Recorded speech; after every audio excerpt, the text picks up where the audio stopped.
The Steelers hired Mike McCarthy. Todd Monken has been hired by the Browns. Brian Daboll is now the offensive coordinator for the Titans. Yeah. Which of these coaching moves is your favorite, and which one is your least favorite? Least favorite. Least favorite. I gotta go to Bills. Wow. I gotta go to Bills. Okay. I gotta go to Bills because I feel like you fired the last coach because it was time. Yeah. My best player is crying at the post game. My second best player is crying at his locker room. Yeah. It was a real emotional time. You needed a fresh start. A fresh start is not the OC that you just had 2 years before. Yeah. I was thinking with this, you have an opportunity to say, how can we maximize this team and not Josh Allen? Yeah. And instead, they went to let's lean into Josh Allen, and that's fair. The one I like the most, probably, I'm gonna do this. It's probably I'm leaning towards Jesse Minter, but I really, really like the Browns head coach. Oh, Todd Monken. I really did like that move. Okay. I really like Todd Monken to the Browns. The Browns, listen, let's say jury's out of Shador. Outside of Shador, top 3 draft class last year. Yeah.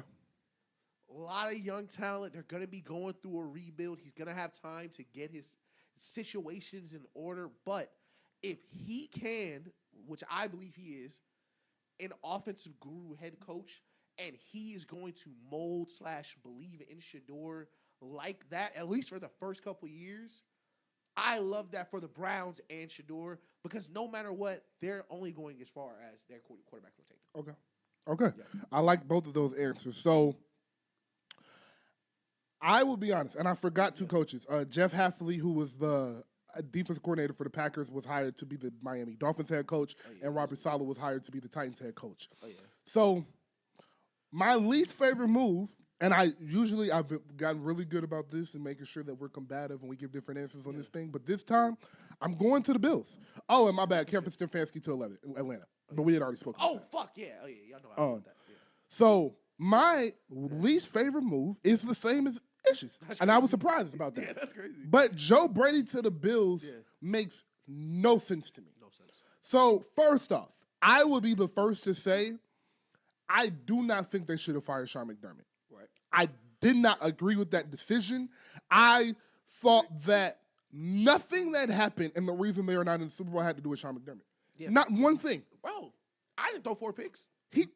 His quarterback gave the ball away 4 times. Yeah. He got the ball with the chance to tie or take the lead 3 years in a row and came up short. The reason he was able to get the ball back was because he got the stops when it mattered. Bro, my number one, and I'm going to cut you off, Billy Beane, my number one quarter tore his ACL and his Achilles 2 years in a row.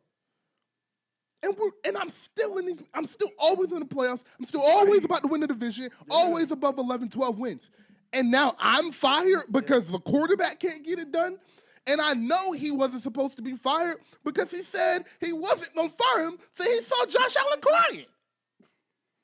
Those were his words. I'm not making that up. The owner said, I had no plans to fire Sean McDermott until I walked in the locker room and saw the emotion of my quarterback. That was his quote. That shit is so funny. I'm sorry, bro. That shit is so funny, bro. That is the exact reaction I had. I've heard it so much, I'm not laughing no more. I'm just mad about it. But when I first heard that, I cried laughing. What the fuck are you talking about? You made a decision because Josh Allen was sad? Yo, if I'm Sean McDermott, I would have been like, Nick, you should have fired him. Bro. So I wasn't crying in the locker room. So because the problem is, for the last few years, defensively, I don't think this offensive do not agree with everybody else on that. You cannot get all pros everywhere. If you have an all-pro level defensive line and an all-pro offensive line and an all-pro level running back, you can't have all-pro level receivers too. That's not how the NFL works. Right. So unless you're the Eagles. But in 2027, they're saying the Eagles may not be able to have a 55-man roster. No, I was going to say, they borrow from the future. Listen, that bill always get paid. That bill always get paid. That bill getting paid to it. But the thing is, bro, Y'all keep talking about the defense in the playoffs and how many points he's given up. Yo, they play Patrick Mahomes every year. Oh, my God. They gave up 27, 28, 31 to Patrick Mahomes. Yeah. Oh, my God. Every other team they have beaten. The only player that has beaten them is Josh Allen and Joe Burrow. Yeah. Excuse me, Patrick Mahomes and Joe Burrow. Right. And up until this year, and then obviously the Broncos beat them this year. But defense wasn't the problem this year. Right. So it makes no sense. And then I get to the hire. I haven't said a word about the hire. That's just on me firing Sean McDermott because we missed that. To the hire. It makes no sense to me because you're just redundant. It's the same thing.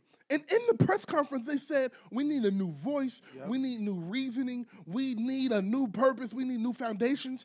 And then you hired a guy that's been in the building for 3 years that's going to come along with essentially the same messaging. Yeah. Nothing about Josh Allen's game is going to change. They're going to be running the same offense. And now you have to rely on a defensive coordinator. And if you have a Ravens situation and go with the Zach Orr type candidate who is bad defense, you're going to have the problem that you didn't have with your defensive head coach, and now you're going to have a really good offense with an actual bad defense, and then you're just going to be mad all over again, and you're going to fire Joe Brady when he wasn't the issue either. Right.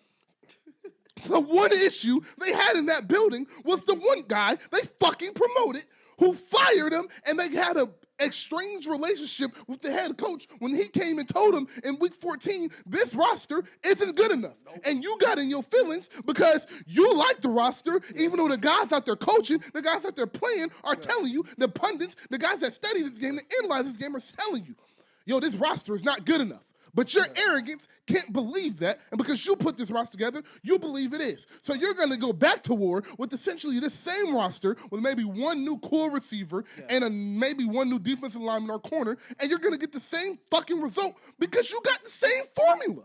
Let me ask you something. You think Joey Bosa played his best? You think Joey Bosa played next year? Fuck no. You think Matt Milano, a friend of the show, who's been through 3 straight hell, years literally of hell. No, he's not playing next year. Tre'Davious White. Gone. You're like, what's so funny is right.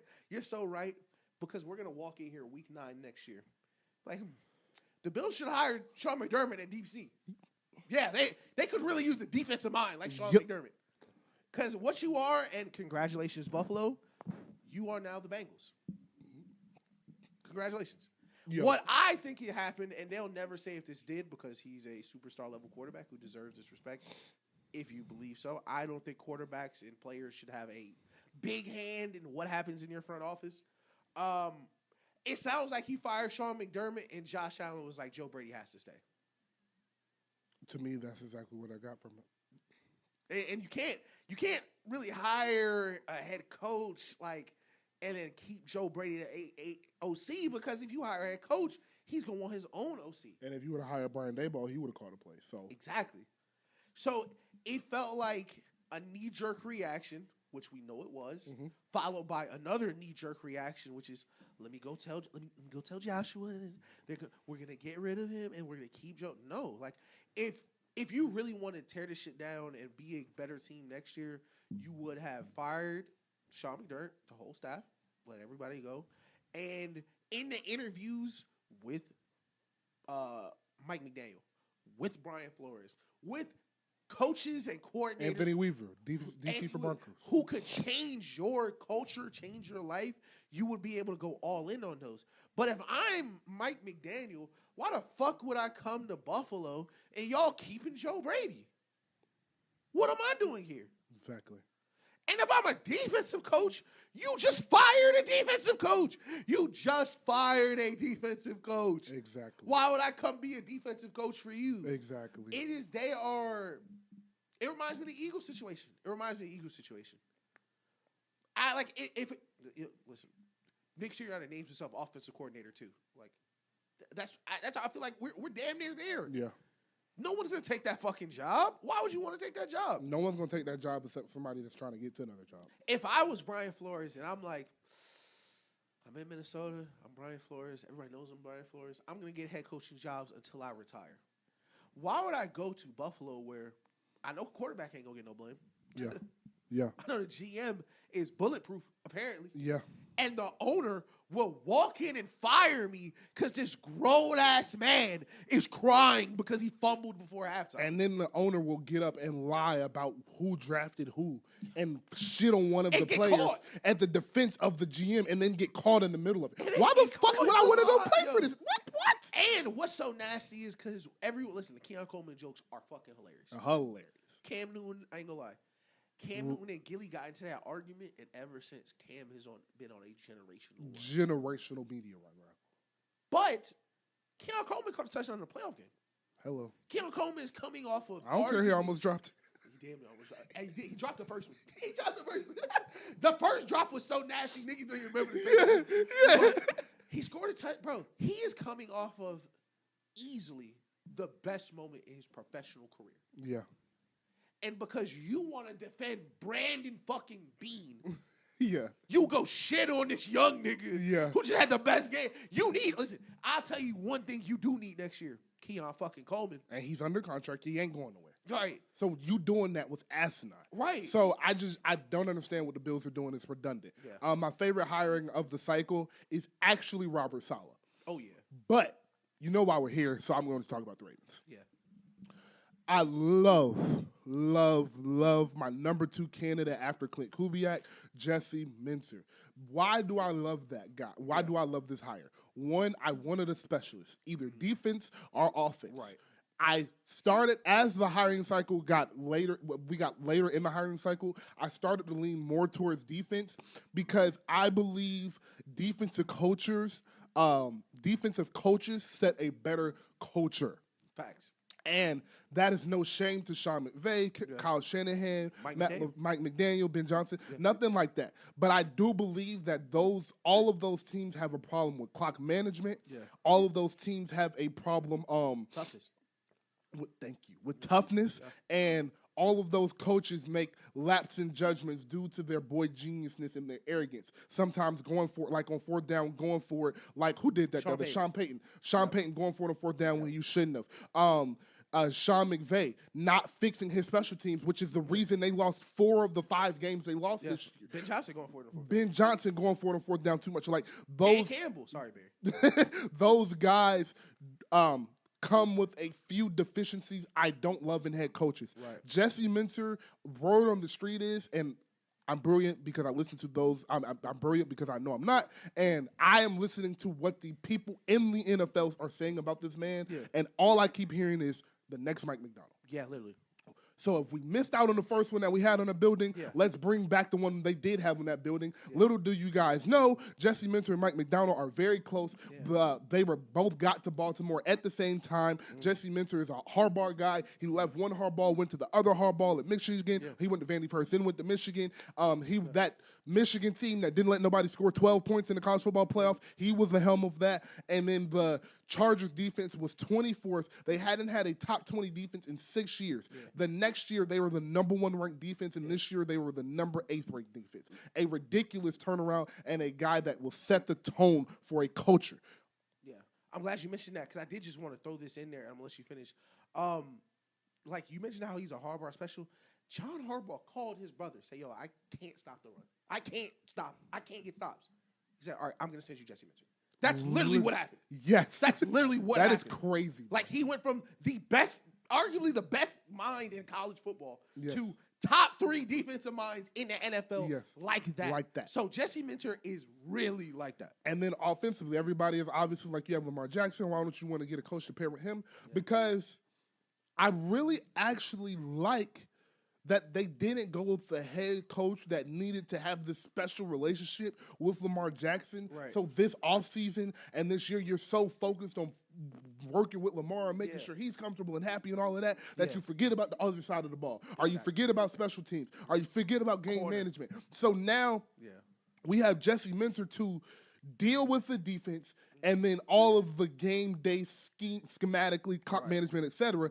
And then we just have a coordinator that is going to be with Lamar Jackson from March until August and throughout the rest of the season. And that makes sense that he's only focusing on Lamar and the offense because he's going to be in 99% of the meetings Lamar is. They're going to be staying after practice, before practice, and all of that. And it makes more sense that the offensive coordinator has to have that close-knit relationship rather than the head coach, who that can be a detriment to everything else in the building. So my hope for offensive coordinator was Joe Brady, because I did think Bills were going to go Dayball and we were going to go Joe Brady.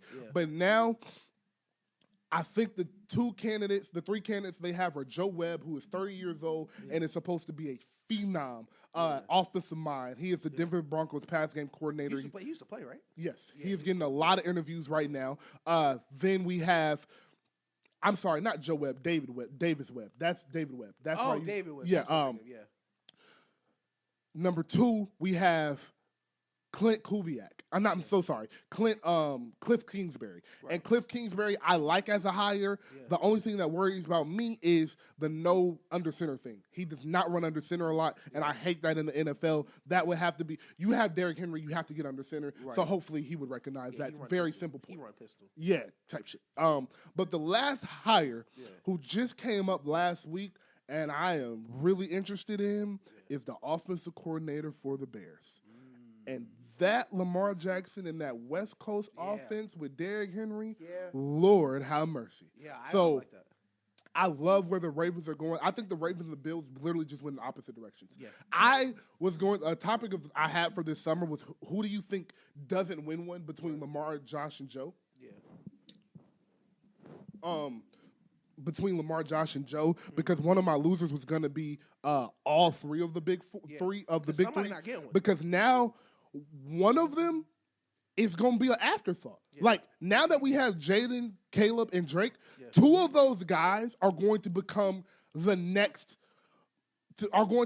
guys we start comparing to Mahomes, Lamar, and whoever else stays in that realm. So I'm assuming it's Lamar. And my opinion would be Lamar and Josh, and Joe gets moved to the afterburner because he's in Cincinnati. But it could happen to Josh, and we could be looking at Caleb, Jaden, Drake, Lamar, Mahomes thing, and all of that. So those were another 2 losers. It's like now the pressure's on you. Yeah. But the Bills and the Ravens just went into opposite directions for me. The Ravens did a complete culture reset with somebody that can actually build and take care of your culture for the next decade. Yeah. And the Bills went to someone to protect Josh Allen. Literally. And I think you're going to see what could have happened if the Ravens would have hired focusing on Lamar Jackson and not focusing on the organization. Yeah. And that's going to be the Bills with Joe Brady. 1,000%. So, that is all I have on football, man. What a motherfucking week. So let's take a quick break. Let me go get us some water real quick because we've been talking. And then we'll jump into some music to end this motherfucker. All right, man.